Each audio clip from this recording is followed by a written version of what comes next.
guys, I am going to give you a pregnancy update. Yeah, and give you all the details about this first phase of pregnancy. This is my first baby, so I have not gone through this before. So yeah, I'm gonna share all of the things I've been going through and everything. I'm still early on, so by the time you watch this, I will be much further along, but I figured I might as well start documenting, and then I'll have all of this so that I remember it for the next time around. Okay, so tomorrow marks 5 weeks, not 5 days, 5 weeks. I've known for 3 weeks, and it has been a whirlwind these last 3 weeks. It's kind of been like on and off nausea, little bit of fatigue kind of sprinkled in here and there. The fatigue is way less consistent than the nausea. The fatigue is like, I mean, there may be like a handful of days in the 3 weeks that I have felt extremely tired or like literally crash at a certain time throughout the day. But for the most part, it's been okay. And then for nausea, I mean, it has been crazy. Like, there's been maybe a handful of days where I've been totally fine. The whole day, like no issues whatsoever. And then other days where I'm like down for the count and like cannot get off the couch. Not throwing up or anything, but just like such a discomfort. And it kind of feels like if I move or exert any energy that I am gonna throw up. But luckily that has not happened yet. And yeah, so it's really just kind of like a struggle day in and day out, and it's really just like day by day because I am not exactly sure how it's gonna be each day. So it's like as I'm planning things and trying to go through, it's like I just don't really know until I wake up that day what it's really gonna be like.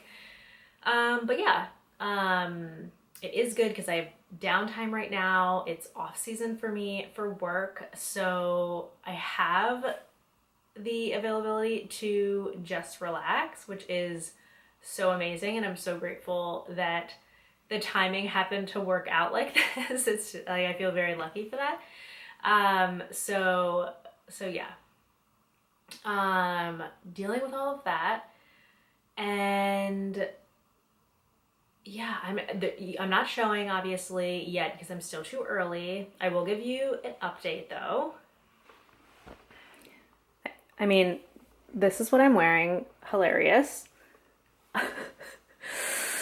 I cannot like I'll go into all of that. But anyways, let me give you the update right now. Okay, so right now I am bloated. I've been bloated ever since the beginning. So this is what I look like from the front. This is what I look like from the side. And it is just like, I'm very bloated. Okay, so yes, I have, in terms of clothes, this is what I'm wearing. It's like half pajamas and like half on top that I tried. I cannot seem to feel comfortable in like anything right now just because the bloat has been so bad. I mean, from the beginning of the process, since we did IUI and I was on hormones and taking shots and different things, that entire process, I was bloated. And then it was like the waiting period of getting pregnant and implantation, and then actually, you know, finding out that I'm pregnant. I've been bloated literally that entire time. So I've been bloated for like a month and a half or 2 months because we did a cycle before that. So I mean, it has just been like bloat continuously. So yeah, anyways, wearing clothes has not been comfortable on my stomach. So basically I've been wearing all jumpsuits or like stretchy pants like I have on now that are just sweatpants. Even like leggings, like workout pants, they're a little bit tighter around my stomach area because I am bloated. So having that extra pressure on my stomach when it's already super sensitive because of the nausea is just not working for me. So yeah, so that's where I am right now. Other symptoms. I haven't been having headaches or anything. I haven't been having any cravings. It might still be too early for that. So no cravings. There are some foods and things that I used to love or was like part of my daily routine, and I no longer can do that. At least right now I can't. Maybe it'll change when I get into the second trimester. I'm not exactly sure. But yeah, it's just like, it's so weird, like as our bodies kind of go through the transition, like whatever. But a couple of the things that I will note is, because I kind of want to remember this for next time to see if like the exact same thing happens. I used to have matcha lattes every morning. And if you watch my Instagram, like it's like very routine. Every single day I'm having one. And just thinking about warm milk and drinking that just simply makes me nauseous. So like, not even just that, but like a latte, like I cannot even fathom drinking that. So that is a no-go right now.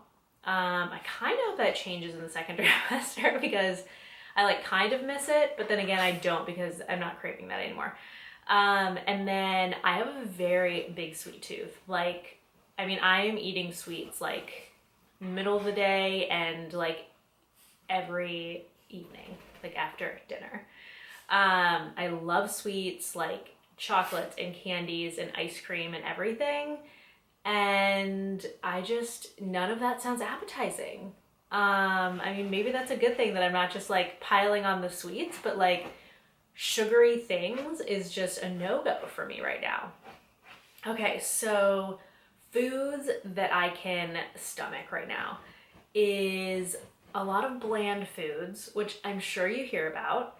I feel like that's probably the go-to for a lot of people in their first trimester, especially if they are nauseous a lot or throwing up. So for drinks, I am craving just tea, mostly herbal tea. Sometimes it'll be like an herbal tea mixed with like a green tea, but even if I do that, the caffeine like eventually turns me off, where it's like maybe after I drink 5 ounces, I can't drink it anymore. But herbal teas like jasmine or ginger, I'm down. Love that. That's what I'm feeling right now, so I'm just gonna go with it. And then in terms of food, it is a lot of carbs. So it is like breads, various different types of breads. I can do bagels, I can do toast, breadsticks, and then pastas, a lot of different pastas. I'm trying to eat like, like the chickpea pasta and the lentil pasta to try and make sure I'm getting a lot of my nutrients and everything in.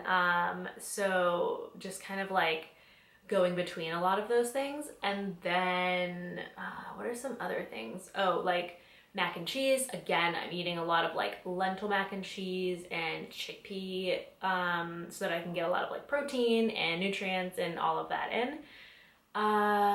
Those are very comforting foods. And for some reason I've been craving chicken nuggets. If you don't know, I'm vegan, or I like to say plant-based because I do eat honey.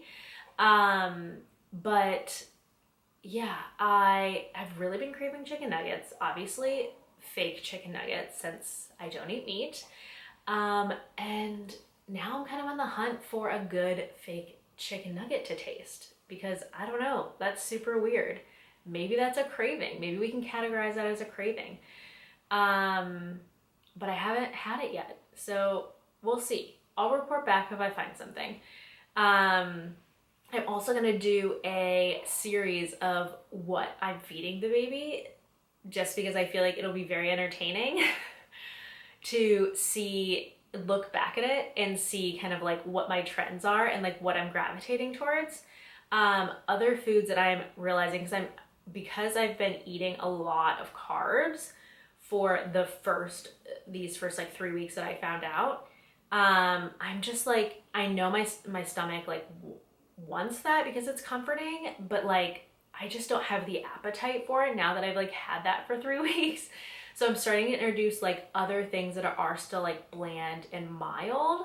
So last night I did like a broccoli fake cheddar soup, and then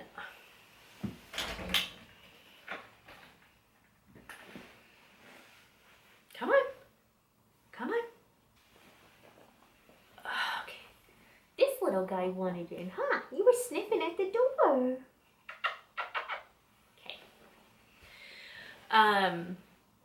Okay, so what was I saying? Also losing like my train of thought in like processing things. Soup. I was on soup. Okay. It's like the when your internet's loading and you're just like, come on. Yeah, that's like what my brain's been doing. So I tried a soup last night, and it was like a broccoli cheddar, obviously a vegan cheddar. And that was great because it had a ton of vegetables in it. It had like celery, carrot, broccoli, cauliflower, potato. And then I did like a bunch of seasonings and some nuts to make it creamy, and nutritional yeast and everything. So it's like I was getting vitamins, I was getting protein and a lot of vegetables and everything. But the flavors weren't super intense because it's like you had kind of like a mild creaminess. I didn't put too much garlic in, so it wasn't anything that was like very overwhelming. It was just very like comforting soup. And then I had it with a little bit of homemade sourdough bread that I made. So again, incorporating some bread, just some additional carbs. And that worked really well. And then tonight, I think I'm gonna work on doing a chickenless noodle soup. So a vegan chicken noodle soup. And I've done it before, and I feel like the broth will be very nutritious. So if there happens to be a day where like I just can't stomach like the textures, or just can't have physical food, I can at least have the broth. So yeah, so I'm gonna make a bunch of that because that'll be a really good staple just to kind of have, and I can warm it up from time to time. But I think those are all the things that I've really kind of tapped into. Pizza is another like bread item that I've been fine and able to do and stomach. But yeah, I don't think I've like a lot of the other things like stir fries and like Moroccan dishes and soups and stews and different things like that we usually would eat. I am just like, I can't even get there to even try those foods because I don't have an appetite. So I'm really just trying to go very simple, but make sure I'm getting like somewhat enough nutrition and protein and different things in. So yeah, that is pretty much all my pregnancy updates. I think there could be more. Again, I am forgetting things. So, but I'll keep you posted. I mean, this is only week 5. We have plenty of time to go through all of this. So yeah, thanks for hanging with me today and listening to me. And I'll see you next time when I give you guys the next update. Bye.